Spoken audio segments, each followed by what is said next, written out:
從前呢度係一片海，50年代填海之後，觀塘開始咗佢嘅工業傳奇。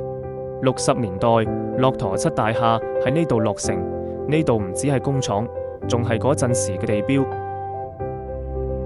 當時仲同中華漆廠嘅菊花牌曾經打對台，係一段老一輩先知道嘅威水史。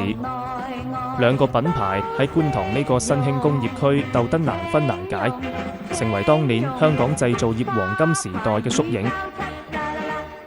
嗰陣時呢度好旺，啲工廠成日登報請人，人工比起其他區仲要高。工友放工就喺裕民坊買嘢食，去牛頭角道打對金器。97之後，工業北移，工廠變咗吉房。2002年，第一座率先變身做商場棟大廈冇拆過，只係慢慢轉型。工廠變商，貨倉變文青，後巷變打卡場。現今吸引好多後生仔，因為入面隱藏咗過百間食肆，由街頭小食、文青咖啡到米芝蓮師傅主理嘅餐廳都有。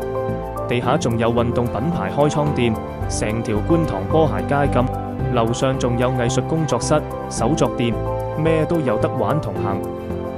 工廈租金平，樓底高，發揮空間大，後生仔可以喺度創業追夢，間間小店都獨一無二。由工廠到商場，由油漆到美食，由1960到2026，呢度見證咗幾代人嘅起起落落。